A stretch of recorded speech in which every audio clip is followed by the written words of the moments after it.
सृष्टि थी नहीं थी, क्योंकि निसंकल्प थे। इसलिए तुम्हारी इच्छा ही नहीं थी। तो जहां इच्छा ही नहीं होती तो वहां दुनिया कैसे बनेगी? निसंकल्प थे तो इच्छा थी नहीं, तो तुम्हारे संकल्पों में वो इच्छा ही नहीं आई, तो इच्छा होगी तो संकल्पों द्वारा सृष्टि बनेगी ना। अब जैसे जैसे गिरने लगे, एक दूसरे को देखने लगे, तो फिर घूम रहे थे, फिर रहे थे मस्ती में, तो अपने आप को ड्रामा में बंधायमान कैसे करने लगे? आत्मा स्वयं खुद कैसे फंसने लगे? फिर संकल्प चलने लगा कि हम संकल्प करेंगे, कुछ अंदर से ऐसा संकल्प निकल, कुछ नया क्रिएट करेंगे। तो उन्होंने नया क्रिएट करने की जब इच्छा की, संकल्प किया, तो जो कलर वहां भी कलर कॉम्बिनेशन था, तो वहां अच्छा कलर कॉम्बिनेशन करके थोड़ा कुछ एक महल जैसी कल्पना की, तो लाइट का कार का महल बन गया। फिर उसके अंदर कलर कॉम्बिनेशन डालते रहे, जैसे आप भी कलर रोज चेंज करते रहते हैं, तो ऐसे एक कलर अच्छा नहीं लगता, दूसरा कलर, तीसरा। फिर वृक्ष बनाने लगे, फिर धीरे धीरे उसमें से वैरायटी फूल वाले वृक्ष बनाए, फिर उसके अंदर गैदरिंग करके गार्डन बनाए। तो वहां से रचना शुरुआत ना के बराबर 15 कला से नीचे होने लगी। 16 कला में भी वो, क्योंकि दृष्ट मन नहीं था तो बुद्धि नहीं थी, संकल्प नहीं था, संस्कार भी नहीं थे। फिर संस्कार कहां से आए? गिरने लगे, मन के अंदर भावनाएं आई, हम ये बनाए, ये मेरा भाई है, सब फिर अपने अपने संकल्पों द्वारा जैसी दृष्टि वैसी सृष्टि इच्छाओं के हिसाब से बनाने लगे। वहां केवल संकल्प छोड़ देते थे, जैसी इमेज संकल्प करोगे ऐसी वो लाइट का कार्ब का कॉम्बिनेशन हो जाएगा, और लाइट के कार्ब कॉम्बिनेशन से वो जैसे चाहो वैसे बन जाएगा। मगर वहां भले कलर कॉम्बिनेशन इससे भी बढ़ जाते, जैसे 14 कला के नीचे आए तो बहुत बढ़िया सृष्टि बनाने लगे, तो इच्छाएं बढ़ने लगी, अच्छा बनाओ, इसने ये बनाया। तो वहां से 14 कला से थोड़ी हरिभाई तो 14 कला से शुरू होने लगे। मूल वतन में भी इतनी हलचल नहीं थी, मगर वहां नेगेटिव सेंस कम होती थी शुरू में। अब नेगेटिव सेंस कहां से आती? जब 14 कला में आकार बड़ा हो गया और अच्छी 14 कला में काफी समझो कि काफी रचना हुई होगी, वो 2 करोड़ कहते हैं, तो हम कहते हैं समझो 2 करोड़ तो होगी, तो एक में से 2 करोड़ निकल जाए तो कितनी पावर गई? काफी पावर तो गई। फिर वो संकल्पों से एनर्जी वेस्ट करते रहे, और संकल्पों द्वारा दिव्य दृष्टि से दिव्य सृष्टि बनाते रहे। वो महल बनाए, फिर इसने ये छोटा बनाया तो मैं बड़ा बनाऊं। ये 14 कला से नीचे ये शुरू हो गया कॉम्पिटिशन। फिर वहां भी हल्की, जैसे ये देवताओं को क्या अच्छा लगता था, पूरे दिन क्या करते थे देवताएं? संकल्पों द्वारा अपनी इमेजिनेशन सितार बना दी, तो वहां सितार बजाते रहते थे, घूमते रहते थे। वहां भी था, ऐसी बात नहीं थी 14 कला से नीचे सब कुछ था। 14 कला से ऊपर कुछ भी नहीं था, ऐसा कहोगे चलेगा, वो भी परम धाम का एक सही पार्ट है। 14 कला में तुम संकल्पों द्वारा सृष्टि बनाने लगे, अब सृष्टि बनने लगी तो जो धीरे धीरे जो उनके अंदर, जैसे वे स्थूल में जो देख रहे हैं उसका सूक्ष्म में शुरू हो गई। स्थूल दुनिया की शुरुआत, द्वापर की शुरुआत 14 कला से हुई। जैसे वो सूक्ष्म में 14 कला से 8 कला तक जो आत्मा में रिकॉर्डिंग पड़ा था, उसी का ही द्वापर कलयुग का रिकॉर्डिंग पड़ा, मगर वो सूक्ष्म था। वैसे 14 कला की जो सिचुएशन थी वो 8 कला के नीचे की सिचुएशन थी, 8 से 7 कला की, वो 14 से 13 कला की। फिर 13 कला के नीचे से जो 12 कला की थी, तो वही सिचुएशन। तो सिचुएशन से अगर देखोगे तो वही आत्मा रिकॉर्डिंग, स्थूल में कन्वर्जन वही संकल्प करते हैं जो अंदर रिकॉर्डिंग पड़ा हुआ है। फिर और गिर गए तो वहां भी गिर गए और 5 तत्वों में आ गए। और 5 तत्वों में आने के बाद भी उनको कुछ भी प्राप्ति तो नहीं हुई। द्वापर का हिस्ट्री देखो आप, आर्य अनार्य से पहले, आर्य अनार्य को तो रिकॉर्डिंग पड़ा है तुम्हारी हिस्ट्री में। इससे पहले जो थे आर्य अनार्य से पहले, तो क्या था? जंगल में रहते थे। तो जो जिन्होंने अगर दुनिया का अनुभव नहीं है, वो कभी भी 5 तत्वों से परे का अनुभव नहीं कर सकते, जिसके अंदर रिकॉर्डिंग नहीं पड़ी। अगर यहाँ कोई 7 कला वाला आ जाए तो ये उठ के चला जाएगा, उसकी बुद्धि में ज्ञान नहीं पड़ेगा, क्योंकि उसकी आत्मा में रिकॉर्डिंग ही नहीं पड़ा है। कैसे करोगे? 5 तत्वों से परे का वो अगत पतन में जाता ही नहीं है, और अगत पतन में जाता ही नहीं है तो ज्ञान में रिकॉर्डिंग जो पड़ा है उसकी कैसेट है ही नहीं अंदर, तो ज्ञान दोगे तो इमर्ज होगा ही नहीं। अभी तो जिनकी बुद्धि में ज्ञान बैठ रहा है, तो उसको भले वो 10 कला तक आई है, 11 कला 14 कला तक आई है, तो ज्ञान बुद्धि में पड़ेगा। और जो पूरा परम नाम का ज्ञान जिसकी बुद्धि में आता है वो समझ लो कम से कम 9 लाख में तो है, कम से कम 9 लाख में तो होगी। और पूरा निराकारी स्वरूप का कैसे क्रिएशन हुआ, तो वो मेजोरिटी तो 100% की लाइन में 1008 में आने वाली आत्मा है, इतना तो कह सकते। ये ज्ञान जिसकी बुद्धि में आ जाए, ये समझ लो 1008 में आने वाली आत्माएं हैं। और फिर इसमें ज्यादा पुरुषार्थ करके विश्व कल्याण में अपनी शक्तियां लगाता है, तो पुरुषार्थ भी वो करेगा कि जिनकी सीट ऊंची होगी, खींच इसकी पुरुषार्थ कौन करवाएगा, उसकी सीट। बाप का संकल्प पड़ेगा और बाप संकल्पों से उठा लेगा और उसको लायक बना देगा। तो खींचेगी कौन, जो जितनी ऊपर में स्टेज है वही, नहीं तो फिर क्या हो जाएगा, महाज्ञानी भी वहां हो जाएगा, महाज्ञानी भी ये पुरुषार्थ नहीं करता। अब देखो धीरे धीरे जब स्थूल दुनिया में आए तो स्थूल दुनिया में सारी एनर्जी कैसे अभी भी वहां छोड़ के आए हैं, वहां छोड़ के आए तो कैसा है, अभी जब तुम ऊपर जाओगे यहाँ 8 कला 9 कला में, यहाँ क्या होगा, आप केवल अलग स्वरूप में स्थित हो जाओगे, सारी सृष्टि यहाँ की जो 9 कला की है वो सृष्टि का अनुभव होगा, एकदम लाइट हो जाएगी और सारी सृष्टि दिखाई देगी, क्योंकि तुम्हारी आत्मा में वो रिकॉर्डिंग है। जैसे तुम प्रैक्टिकल को अनुभव करोगे तो धीरे धीरे 9 कला की सृष्टि आपको प्रैक्टिकल दिखाई देगी। जैसी दृष्टि वैसी सृष्टि, अगर तुम्हारी दृष्टि में तुम 9 कला में हो तो 9 कला की सृष्टि तुम्हें दिखाई देगी, तुम 10 कला में होगे तो 10 कला की सृष्टि दिखाई देगी, तो इमर्ज हो जाएगी। तो तुम्हारे अंदर से जो पावर जाएगी, जो चारों ओर सृष्टि जो पावर जाएगी, तो वही पावर यहाँ आएगी और जिनको हम सारी विश्व की एनर्जी, अलौकिक शक्तियां यहाँ धरती पर स्थूल बदल में आ जाएगी और हम काम कर पाएंगे।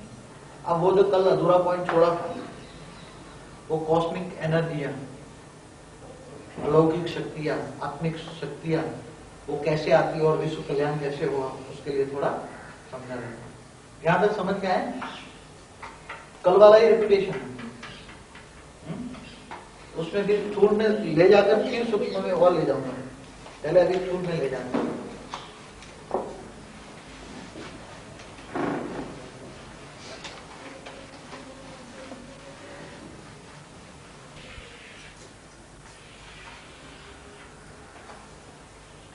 स्थूल वतन के ऊपर के जो बॉर्डर हैं, उसके ऊपर वैरायटी कलर की, वैरायटी जो आत्माएं हैं, वो उसका कलर, आप मेघ धनुष जो देखते हो ना,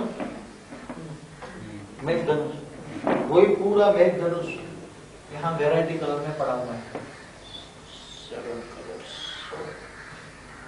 बड़े रूप से तो 7 कलर हम मानते हैं,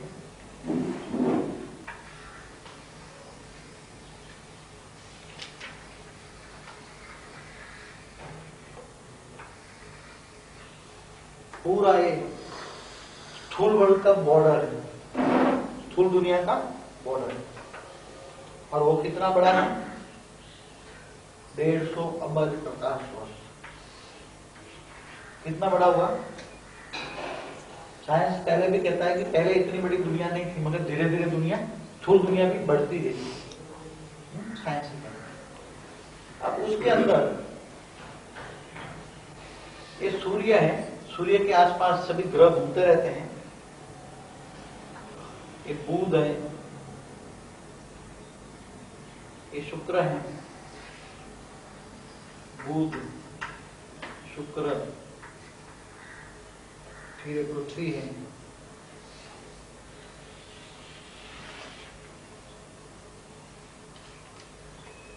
फिर ये मंगल है,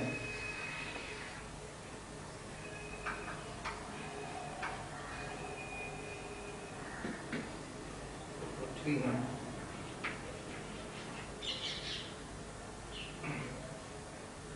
फिर ये शनि,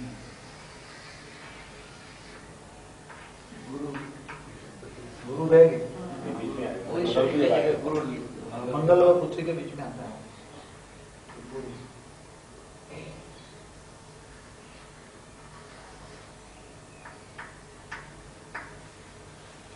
अब ये मेजोरिटी है, हम इतनों को ही लेते हैं, बाकी तो 108 तक जा सकते हैं। 108 साइंस वालों ने 32 तक तो दूर निकाला है। हम मेजोरिटी अश्वत्थों को इसलिए लेते हैं। अब अश्वत्थ हम अभी वो अलग अलग प्रभाव वाली वो बातें नहीं करते, जो कल बताया था ना आपको, वो प्रभाव वाली बातें हम नहीं करते, इसलिए क्योंकि सारी जो विश्व की अंदर जो भी शक्तियां चेतन की भी पड़ी है और अचेतन स्थूल भी पड़ी है। अचेतन माना स्थूल और चेतना माना अलौकिक शक्ति। तो अलौकिक शक्तियां आज भी इस पृथ्वी, समझो ये पृथ्वी है। अब ये पृथ्वी को हम समझाना, ये बड़े रूप से इधर समझा देते हैं। ये पृथ्वी है बड़े, ये पृथ्वी के बॉर्डर पर भी जो वैक्यूम है, ये पृथ्वी है, उसका जो वैक्यूम है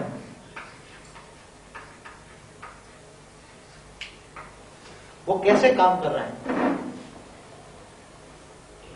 क्योंकि हमें इंपॉर्टेंस तो पृथ्वी का है ना, स्थूल दुनिया में भी इंपॉर्टेंस था पृथ्वी का है। तो वो पृथ्वी के अंदर वैक्यूम कैसे काम कर रहा है? जैसे एक आपको बड़े रूप से भी मिसाल पहले दिया है, समझा दूं कि समझो कि ये सूर्य की जो गर्मी पैदा होती है तो कहां से पैदा होती है? सूर्य की गर्मी पैदा हुई तो कहां से हुई? हाँ, तो हाइड्रोजन और हीलियम का संयोजन से होता है ना। तो ये समझो कि ये सूर्य है, सूर्य जल रहा है, तो सारे ये स्थूल दुनिया के अंदर जितनी भी हाइड्रोजन है और हीलियम है वो खींचकर दोनों का कॉम्बिनेशन कराएगा, तब अग्नि तत्व पैदा होगा ना। तो वायु तत्वों में से अग्नि बनी ना। तो जहां भी हाइड्रोजन होगा वो जरूरत पड़ने पर वो कैसे खींचता है? वो कितना बड़ा है सूर्य की, वो कितना है, वो उसकी लेंथ, उसका व्यास कितना है सूर्य का, परिधि कितनी है? तो अच्छा पड़ा हो तो बहुत बड़ी है, नहीं मगर एग्जैक्ट बहुत बड़ा है। अब ये समझ लो कि सूर्य की रोशनी कंटिन्यू चालू रहती है, प्लस माइनस होती है। तो सूर्य को कौन डायरेक्शन देता है? सूर्य किसके संकल्पों से चलता है? जैसे पृथ्वी है तो पृथ्वी धरती मां के संकल्पों से चलती है, और धरती मां को संकल्प कौन प्लस माइनस करते रहते हैं? उसके बच्चे आएंगे या असुर भी आएंगे तो उसको नेगेटिव संकल्प डालेंगे तो ऊपर नीचे हो जाएगी, तो अर्थक्वेक हो जाएगा। समझ गए? धरती मां की बुद्धि हिली नेगेटिव में तो लावा निकलेगा। मगर कौन लावा निकालेगा और कौन से देश में होगा? जो जिस धर्म की जो आत्मा होगी वो उसको दुख देंगे तो उसके ही संकल्पों का रिफ्लेक्शन जाकर वो धरती में आंख पड़ जाएगा, पता लग जाएगा कि कौन से धर्म की आत्मा है, कहां से आएगा। समझ गए? तो सूर्य की जो रोशनी बनती है, इतनी सारी रोशनी सारे समग्र स्थूल जगत को देता है। तो सूर्य की रोशनी बनाने के लिए कई लाखों टन हाइड्रोजन और हीलियम का एक मिनट के अंदर यूज होता होगा। कई लाखों टन। तब तो इतनी गर्मी आती है ना। क्या साइंस वाले इतनी गर्मी बना सकते हैं? मगर वो ऑटोमेटिक कैसे आती है? जैसे एक ऑटोमेटिक प्रोसेस है ना। तो हाइड्रोजन और हीलियम सारे स्थूल जगत में से उसको खींच के कौन लाता होगा? दोनों को इकट्ठा करने के लिए कौन लाता होगा?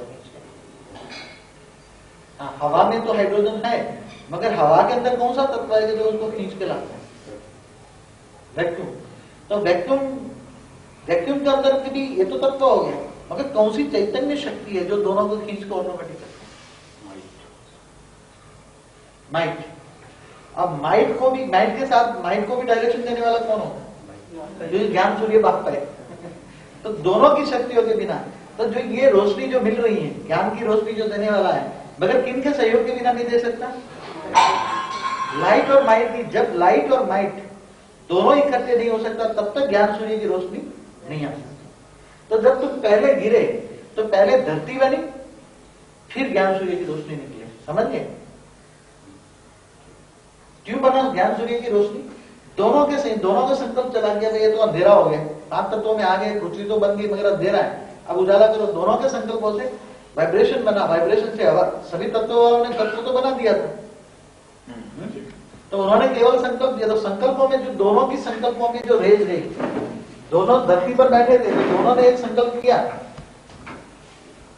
दोनों का एक संकल्प हुआ कि अब पुरुष और प्रकृति ने एक संकल्प किया कि अंधकार है, सारे बच्चे 8-10 करोड़ अंधेरे में हैं, अब उसको रोशनी दो। तो उन्होंने दोनों ने संकल्प किया, तो स्थूल जगत में से जो भी खींच लिया ऑटोमेटिक, हाइड्रोजन और हीलियम का कॉम्बिनेशन होना शुरू हो गया। तो हाइड्रोजन कहां से गया और हीलियम कहां से गया? H2 है, हाँ H2 है हाइड्रोजन और हीलियम का क्या है? H3 helium, H1 hydrogen. नहीं, H2 है। H2 हाइड्रोजन, H2 हाइड्रोजन और H3 तो हाइड्रोजन ही है ना वैसे तो देखा जाए तो, मगर हाइड्रोजन 2 गुना इकट्ठा हो जाए तो H डबल बार हो जाए, H तत्व डबल बार हो जाए तो वो हाइड्रोजन है, और H 3 गुना हो जाए तो वो हीलियम है। समझ गए ना? है तो H तत्व ना, तो और कोई तत्व है? मेरे ख्याल से हीलियम जी, He है। है। हाँ, मेरे ख्याल से He है। He है। चलो He लो लो, H ये ले लो, हे हीलियम माना He माना हे, हैं?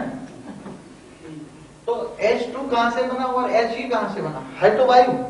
अब वायु तत्व का तो मालिक कौन है? शुक्र और शनि दोनों कंबाइंड है। हम समझो शुक्र को लेते हैं बड़े रूप से, क्योंकि वो ग्रेट ग्रांड फादर है, मेजोरिटी में पहले है बड़ा। तो उसने जो वायु बनाया, वायु तत्व तो मौजूद था धरती पर, तो वायु तत्वों में से ये सूर्य बना, वायु तत्वों में से सूर्य बना। अब तुम्हें दोबारा इस बार सूर्य की रोशनी, तुम्हें ज्ञान, सूर्य की रोशनी, ज्ञान की रोशनी निकालनी है तो कौन चाहिए तुम्हें? पवन देवता चाहिए जरूर। पवन देवता के बिना काम चलेगा? शुक्र के बिना? तो शुक्र होगा तो भी उसके साथ उसको वो संकल्पों को ले जाने के लिए वैक्यूम तत्व की भी जरूरत पड़ती है। वैक्यूम माना बृहस्पति, उसके बिना काम चलेगा? अब ये दुनिया भर का ये स्थूल जगत का जो भी है, हाइड्रोजन और हीलियम दो ही, वायु में तो कितने तत्व है? वायु में मतलब वायु में कितने वायु है? 108। हम बड़े रूप से लेते 108 है। कार्बन डाइऑक्साइड, कार्बन मोनोऑक्साइड, क्या ज्यादा है, हाँ? नाइट्रोजन ज्यादा है, ऑक्सीजन ज्यादा है। तो उसकी तो 108 प्रकार के है, तो 108 का संकल्पों से वायु बनता है बड़े रूप से। हाँ, एक शुक्र की जो डायनेस्टी है 108 वाली, तो उनके संकल्पों से वायु बनता है। अब उनकी डायनेस्टी प्लस माइनस होते तो यहाँ हवा में गड़बड़ होता है, समझ गए? यहाँ बुध तो वैक्यूम में गड़बड़ होती थी, वैक्यूम में कैसे गड़बड़ समझ जाते हैं? वैक्यूम में गड़बड़ होती है तो पता लगेगा। अगर बृहस्पति की शक्ति में फर्क पड़ जाएगा। हाँ? खींचने की शक्ति में फर्क पड़ जाएगा। खींचने की शक्तियों में फर्क पड़ जाएगा। Absolutely right. खींचने की कौन सी शक्तियों में? समझो कि ये धरती का जो वैक्यूम है, वैक्यूम चैतन्य शक्तियों को खींचकर यहाँ नहीं ला सकता बृहस्पति। तो ये स्थूल जगत में क्या हो जाएगा? दुनिया के स्थूल जो 5 तत्व हैं, दुनिया के 4 तत्व, बाकी रहे 4 तत्व, वैक्यूम के बाकी के 4 तत्वों में क्या आ जाएगी? कमजोरी हो जाएगी। कमजोरी का मतलब क्या है कि तत्वों पर कंट्रोलिंग पावर नहीं रहेगा। कहीं जल देखोगे तो इतना जल होगा, कहीं देखोगे तो जल होगा ही नहीं। कभी देखोगे तो इतनी गर्मी जाएगी, कहीं देखोगे तो ये वैक्यूम का भी कंट्रोलिंग बैलेंस कौन करता है? वैक्यूम का जो मालिक है वही करेगा। अब वैक्यूम का मालिक ऑटोमेटिक कहां से करता है? और जब धरती पर जब कोई भी आता है, कोई चीज दुष्कृत्य होने वाला है, समझो यहाँ से कोई टुकड़ा धरती पर आने वाला है, यहाँ से कोई आने वाला है, सब चिल्लाने लगे कि ये धरती पर गिरेगा और धरती को विनाश कर देगा, सारी सैटेलाइट चैनल बंद कर दिया। तब क्या किया? चलो यहाँ तो योग के पावर से स्पेशल डायरेक्शन देकर जो योगी थे उन्होंने को डायरेक्शन दिया कि तुम ये धरती के वैक्यूम को पावरफुल बनाओ और एक संकल्प डालो, जो भी धरती के वैक्यूम में आएगा वो रिफ्लेक्शन होकर जल के खत्म हो जाए। तो यहाँ से धरती के वैक्यूम में आते ही वो सितारा टूटा तो था, ऐसा नहीं था टूटा नहीं था, धूमकेतु टूटा था, मगर वो टुकड़े टुकड़े हो गया। तो वैक्यूम ने पावर, वैक्यूम में ज्यादा पावर होने से उसने जला दिया, और जला के उसकी ग्रेविटी फोर्स ज्यादा थी तो उसको बाहर फेंक दिया। और जैसे भी फेंक दिया तो गुरु ने एब्सॉर्ब कर लिया, उसको खींच लिया अपने। गुरु का काम क्या है? धरती की प्रोटेक्शन करना। जब जब भी धरती पर कोई भी नेगेटिव एक्टिविटी शुरू हो जाती है चारों ओर से, कोई भी पत्थर आता है, कोई भी आता है, तो उसको अपनी ओर खींचकर, वो गुरु किसका बना हुआ है? हाइड्रोजन का, H2 का बना हुआ है ना, हाइड्रोजन का बना हुआ पूरा। इसलिए इसकी ग्रेविटी फोर्स इतनी ज्यादा है, इतनी ग्रेविटी फोर्स ज्यादा है कि कोई भी पृथ्वी को और देख नहीं सकता। वो देखेगा तो उसको खींच के जला के फेंक देगा, समझ गए? इसलिए ये बृहस्पति धरती का लाडला है, समझ गए? इसलिए उसकी पावर वैक्यूम की पावर है, वो वैक्यूम में काम करता है, ग्रेविटी फोर्स है। ये बुधवी सूर्य के नजदीक कल बताया। तो अब एक कॉस्मिक पावर कैसे काम कर रही है, ये सभी आपको एग्जांपल देने के लिए मैंने बताया। अब हाइड्रोजन ऑटोमेटिक खींचता है, सूर्य जलता रहता है, अपना काम होता रहता है, उसमें कोई किसी को डायरेक्शन देने की जरूरत नहीं पड़ती। तो डायरेक्शन एक बार कब दिया था? एक बार, और एक बार दिया हुआ डायरेक्शन ऑटोमेटिक काम कर रहा है। कि अभी अभी डायरेक्शन दोगे तो मानेगा सूर्य कि तू बंद हो जा भाई? हाँ? हाँ? मगर सूर्य को चांद कौन बना सकता है? सूर्य को चांद कौन बना सकता है? पृथ्वी। क्यों? कैसे? उसका भी जवाब मिलेगा।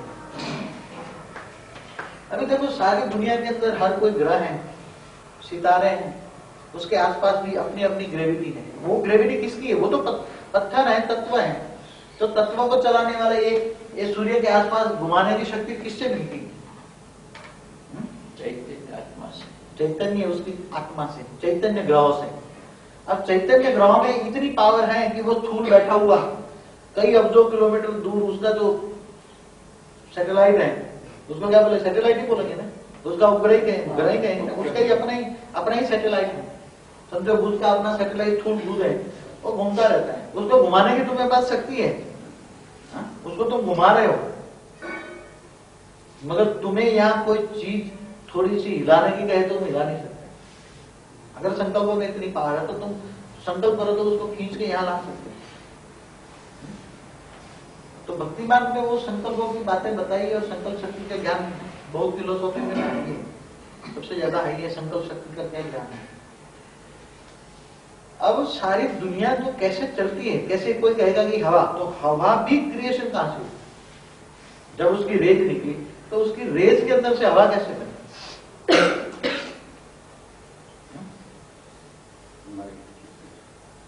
लाइट और माइट की दोनों की संकल्प चले हो गए तो हवा बन गई दोनों ने। मगर वो सूक्ष्म में स्थूल कन्वर्जन कैसे हुआ? सूक्ष्म में स्थूल कन्वर्जन कैसे हुआ? जैसे भूत प्रेतात्मा होता है ना, उसको डायरेक्शन को देता है कि वो लॉक एंड की में इतना ये गहने पड़े हैं तो उठा के ले आ। तो वो 3 तत्व वाली प्रेतात्मा क्या करेगी? वो वैक्यूम बन जाएगी, वैक्यूम बन के लॉक एंड की में घुसेगी, और फिर वो गहनों को भी वैक्यूम बना देगी, और गहनों को वैक्यूम तत्व में ट्रांसफर करके फिर बाहर निकालेगी, और फिर बाहर निकाल के फिर उसके सामने एज इट इज लाके तुम्हें दे देगी। समझ गए? 3 तत्वों वालों में पावर है, किसी की लॉक एंड की में से उठा के ले आना। तो ये काम सेकंड में होता है? हाँ, वो काम सेकंडों में होता है, मैंने प्रैक्टिकल देखा है। मोहन हलवा वाला की मिठाई मुंबई से 1 सेकंड में हड़वल में आई थी, मेरे सामने बॉक्स आया, अब जाके देखो वहां कम हो गया होगा 1 सेकंड में। अगर इन लोगों के पास इतनी पावर है तो तुम लोगों के पास है, मगर पता नहीं है। इतनी शक्ति है, बताए? तुम्हारे सैटेलाइट चैनल ऊपर ऑटोमेटिक तुम्हारी शक्तियों से, तुम्हारे संकल्पों के हिसाब से स्पीड प्लस माइनस होकर भी चल रही है, एंगल चेंज नहीं होगा। जैसे सूर्य है ना, सबको अपने हिसाब से डिस्टेंस दे दिया हुआ है, वही डिस्टेंस में वो घूमता रहेगा, वो ग्रेविटी फोर्स सूर्य की है। इतनी शक्ति होने के बावजूद भी आत्माएं क्यों डूब गई? 5 तत्वों में आने के बाद क्यों डूब गई?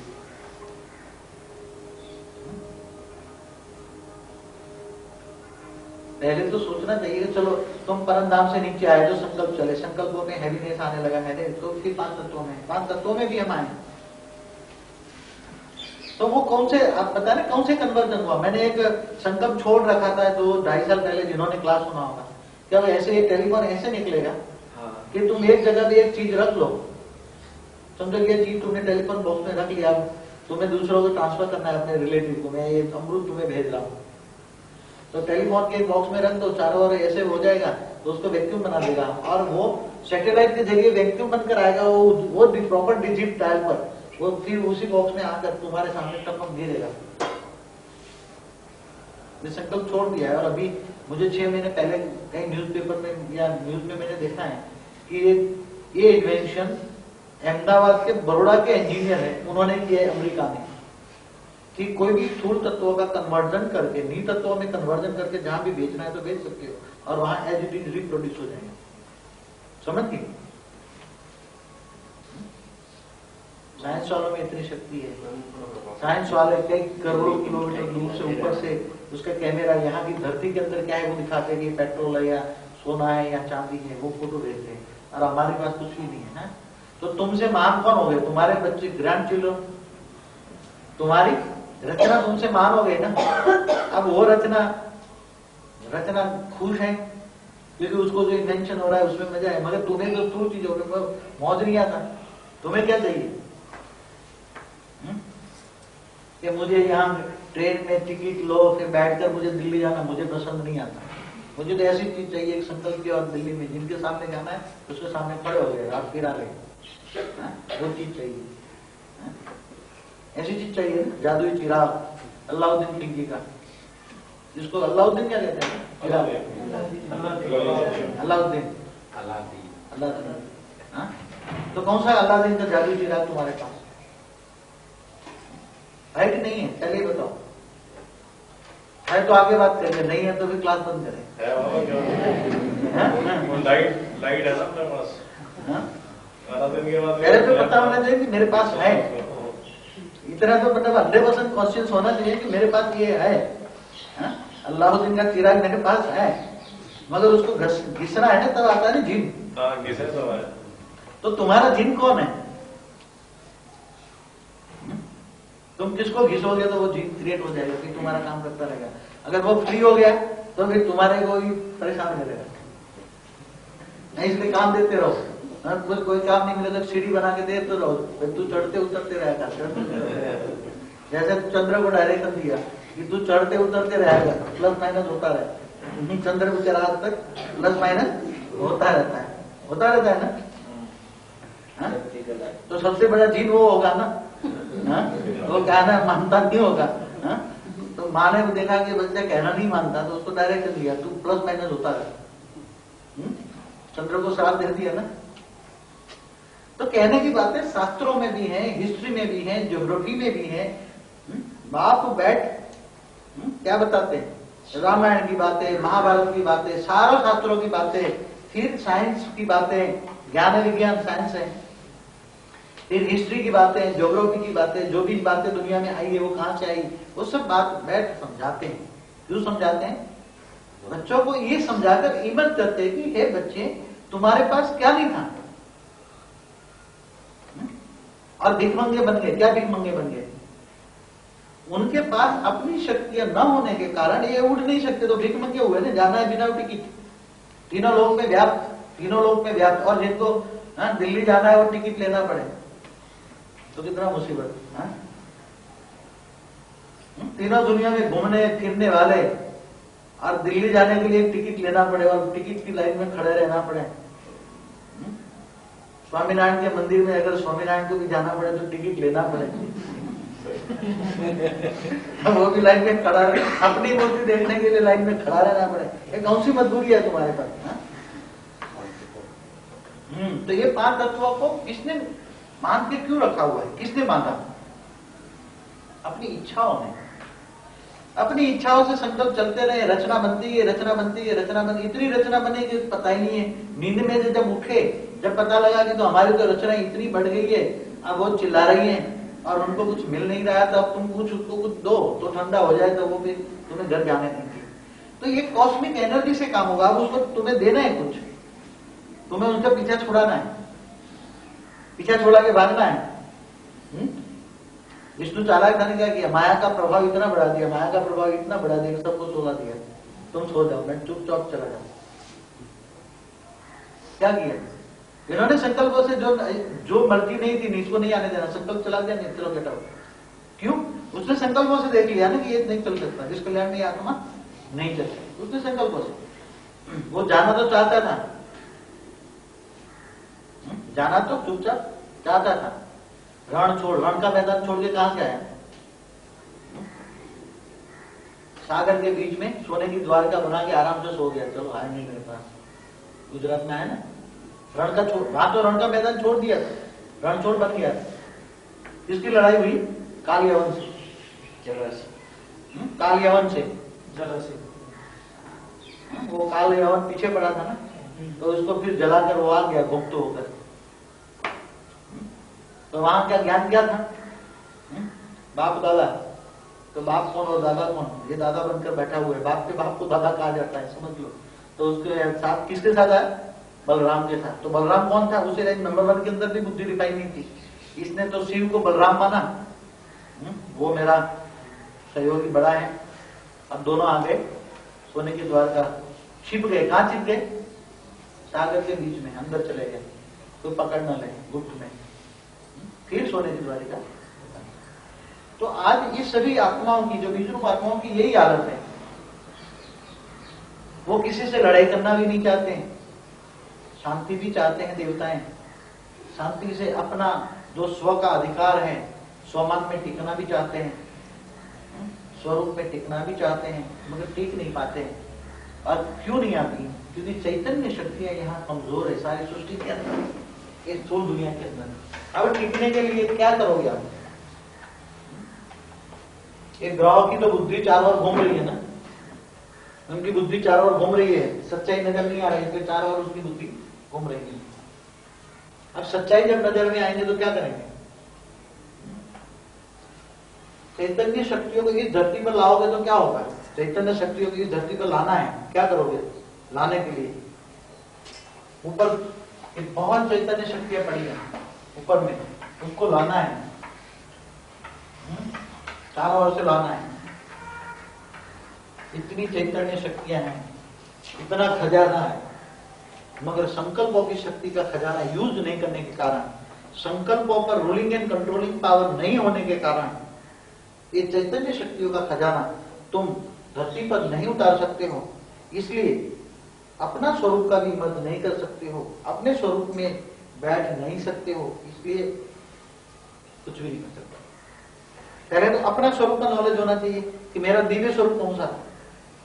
अब जब दिव्य स्वरूप में बातें बताई तो तुम अव्यक्त दुनिया में अव्यक्त स्वरूप में थे, डबल लाइट स्वरूप में थे, और लाइट और माइट कंबाइंड थी, और लाइट माइट के कंबाइंड स्वरूप थे। तो पहले तो बुद्धि में नहीं आता, इसलिए लाइट और माइट जब तक समझ में नहीं आता कि लाइट क्या थी और माइट क्या थी। अब यहाँ अर्धनारेश्वर का जो चित्र है, हम दोनों को अर्धनारेश्वर बना दे इसको, तो एक आत्माओं में से आधी नारी और आधा पुरुष इस धरती पर प्रकृति में बन गया है।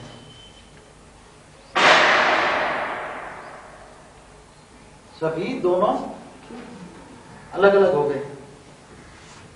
तो पहले ये समझ ले कि कोई ये कहे कि परमात्मा निराकार है, तो वो गलत नहीं है। निराकार था परमात्मा, वो भी गलत नहीं है। परमात्मा आकारी माना देवता था। देखो त्रिमूर्ति शिव कहा, तो 3 मूर्तियां शिव की रचना है ना, तो शिव निराकार था, उसमें से 3 मूर्ति, आकार भी उसी में से निकला, आकार भी उसमें से निकला, साकार भी उसमें से निकला। तो त्रिमूर्ति का रचने वाला तो शिव हो गया ना। मगर इन लोगों ने क्या कह दिया?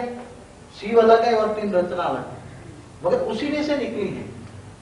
तुम्हारा बाप निराकारी से आकारी, आकारी से साकारी, ये पक्का हो जाए तब तक बुद्धि को लड़ाई के युद्ध के मैदान से आप बाहर नहीं आ सकते।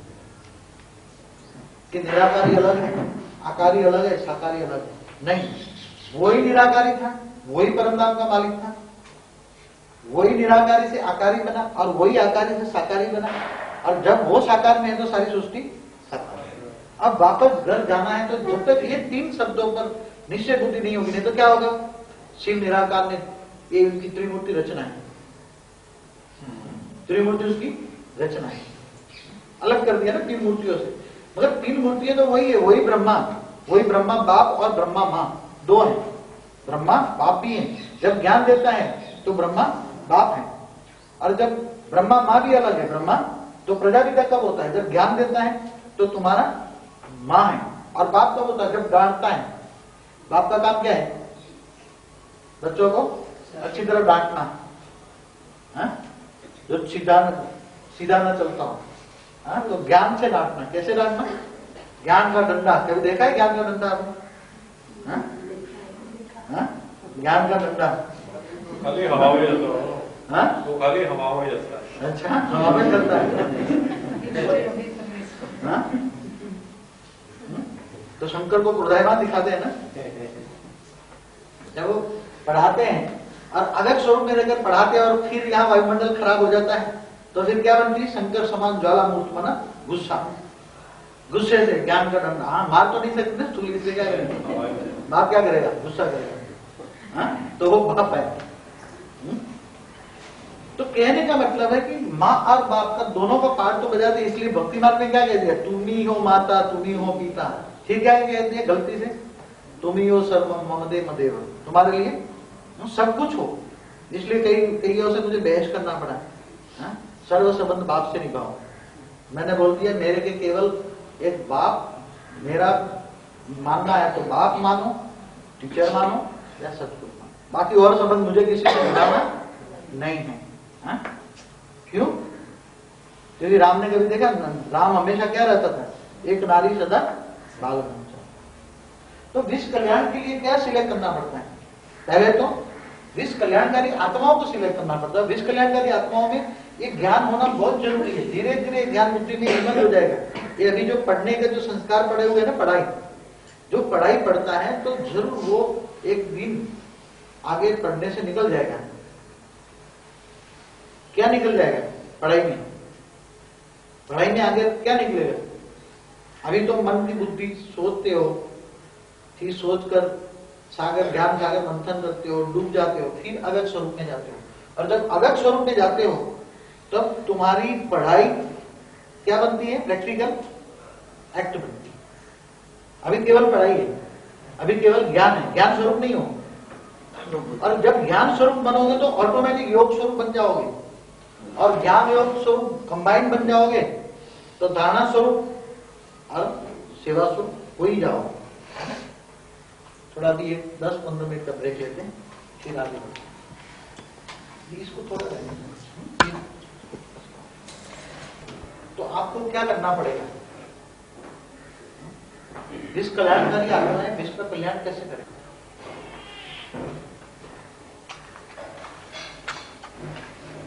चाहते तो है, विश्व कल्याण करना चाहते हैं, कोई विनाश करना चाहते हैं, कोई विनाश करना चाहते हैं और कोई विश्व कल्याण करना चाहते हैं। तो जिनका ऑब्जेक्ट है वो विश्व का कल्याण नहीं चाहते और विश्व का कल्याण चाहते हैं, उन दोनों के बीच में डिफरेंस क्या है?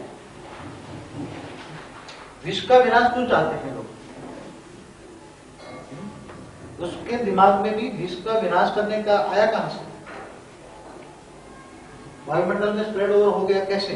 तो उन्होंने क्यों विनाश के लिए आया? मतलब समझो कि रावण भी पैदा हुआ तो रावण कहां से आया? आया तो पैदा कहीं ना कहीं तो नेगेटिव वाइब्रेशन के लोड है, अश्वत्थों में से गया है या कहीं से गया है, तब तो पैदा हुआ ना। जो भी दुनिया में देख रहे हो वो कहां से बना? जैसे हम कहते हैं कि ऊपर से भी कलर कॉम्बिनेशन बनते बनते ये स्थूल कलर आए, ये तो एक बड़े रूप से कहा, मगर आगे तो ये भी समझा देंगे कि कलर कॉम्बिनेशन उसी स्वरूप में, उसी स्टेज में कैसे बने, उसी संकल्पों में कलर कहां से आया? तो अश्वत्थों के में से ही 7 जो मेन है उसमें से कलर आया है ना, उसमें से कलर आया। दुनिया पर जो दुनिया बनी वो कहां से आई? उनके संकल्पों में आई। तो उनके संकल्पों में कहां से आई? तो आत्मा की रेज नेगेटिव और पॉजिटिव, उसका कलर कहां से आया वो भी समझा देंगे आगे चलकर। मगर अभी फिलहाल ये समझाने का वक्त नहीं है, तो ये समझ भी नहीं पाओगे। अभी केवल ये जो चैतन्य शक्तियों के अंदर नेगेटिव ऊर्जा भरी हुई है,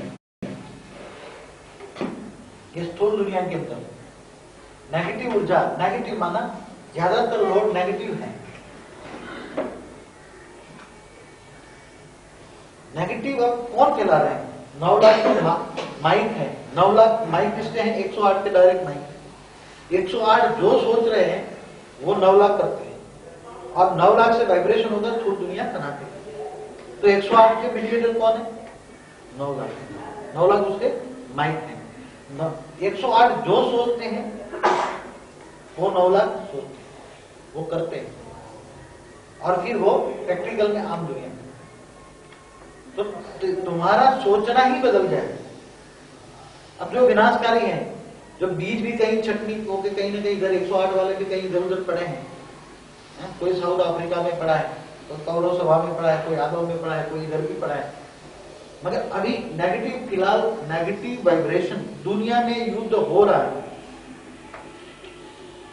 चाहे कहीं भी हो रहा है, तो बीजों में से रिफ्लेक्शन होकर नेगेटिव हो रहा है, तब यूज हो रहा है ना। यूज कराने वाले कौन है? बीज है। अब बीज निसंकल्प हो जाए और प्यार के वाइब्रेशन डालें, पॉजिटिव हो जाए, तो सारी दुनिया के अंदर प्यार के वाइब्रेशन फैला देंगे। तब ये जो चैतन्य शक्तियों का जो भंडार है, कोई कम तो नहीं है, चैतन्य शक्तियों का भंडार है, वो चैतन्य शक्तियों का भंडार खुला हो जाएगा। मतलब तुम परम धाम को भी नीचे उतार दोगे। परम धाम को नीचे उतारना माना परम धाम की जो पारलौकिक शक्ति है, अलौकिक नहीं, पारलौकिक, मन लौकिक से तुम्हें पार करने वाली शक्तियां हैं, समझ गए? लौकिक से तुम्हें पार करने वाली शक्तियां, जो पारलौकिक शक्तियां हैं, वो शक्तियां नीचे आ जाएगी और तुम्हें ऊपर उठा के ले जाएगी। अब वो शक्तियां कैसे आएगी? अभी तो एक दूसरे में आपस में प्यार नहीं है, बीजों में प्यार नहीं है, तो दुनिया में प्यार कहां से आएगा? यहाँ बीज टकरा रहे हैं, एक दूसरे के प्रति नेगेटिव वाइब्रेशन छोड़ रहे हैं। हा? अगर यहाँ आकर कोई भी वाइब्रेशन नेगेटिव एक दूसरे के प्रति द्वेष ईर्ष्या भाव है, तो सबसे महापापी वही है। क्या? क्योंकि आपस में प्यार नहीं है तो तुम कभी भी विश्व कल्याण नहीं कर सकते। आपस में अगर किसी में टकराव है तो जो दो टकराते उसमें हाथ जोड़ दे, भाई तुम बड़ा है मैं छोटा हूं, तुम बड़ी। क्यों? छोटे बड़े कहने से तो मगर उसका पीछा छुड़ाना पड़ेगा, या तो तुम उसको परिवर्तन कर लो। अगर परिवर्तन नहीं होता है, पॉजिटिव नहीं होता है, तो तुम उसको छुड़ाओ, नहीं तो तुम्हें डुबा देगा। नेगेटिव वाइब्रेशन सोचने वाले, नेगेटिव सोचने वाले अगर तुम्हारे पास बैठे हैं तो एक दिन तुम्हें भी नेगेटिव बना देंगे, तुम्हें खड्डे में डाल देंगे, ये सोच लो। इसलिए किसके साथ बैठना चाहिए? Always be positive. जिनके पास बैठने से पॉजिटिव बातें मिलती हैं, पॉजिटिव थिंकिंग होता है, मन शांत होता है, मन को तृप्ति होती है, मन को कुछ प्राप्ति का अनुभव होता है, ऐसे लोगों के साथ बैठना चाहिए। अगर यहां बैठकर ये ज्ञान लेकर भी संकल्पों पर कंट्रोलिंग और रूलिंग पावर नहीं है, तो ऐसे लोगों के साथ राम राम भी नहीं करना चाहिए। क्या? राम राम भी नहीं होनी चाहिए। अगर राम राम करोगे तो उसके नेगेटिव वाइब्रेशन भी लो करेंगे। इसलिए हाथ जोड़कर एक होंगे तो चलेगा, मगर ऐसे 10 नहीं चाहिए। एक चलेगा मगर बाकी को 9 नहीं चलेगा। जब तक वो परिवर्तन ना हो जाए क्या करोगे? जब तक ज्ञान ना होगा और इधर उधर भटकते रहोगे, ज्ञान से जान नहीं पाओगे, तो क्या विश्व कल्याणकारी कर पाओगे? कोई कहता है कि इधर है, तो कोई कहता है इधर है, कोई कहता है इधर है, मगर ज्ञान से जज करो what is wrong and what is right. और दो शब्द भी समझ में ना आए, व्यक्त और अव्यक्त, यहाँ जितने आए लगभग मेरे ख्याल से 1200 लोग आए होंगे। 1200 लोगों में मुश्किल से 100 आत्माओं में अव्यक्त स्वरूप का ज्ञान बुद्धि में पला पड़ा है। 3 लोग का, 2 शब्दों का ज्ञान भी 1100 लोगों में तो पड़ा ही नहीं है। 1100 लोग जो आए हैं उनको 5 तत्वों से परे का अव्यक्त स्वरूप का ज्ञान पल्ले ही नहीं पड़ा है। तो अव्यक्त स्वरूप क्या होता है वो तो कैसे अनुभव करेंगे? जब ज्ञान नहीं पल्ले पड़ता है तो अव्यक्त स्वरूप का ज्ञान किसके पल्ले पड़ता है? तो पहले सब्जेक्ट है ज्ञान, फिर योग, सेवा और दान। कैसे बदल रहे हैं?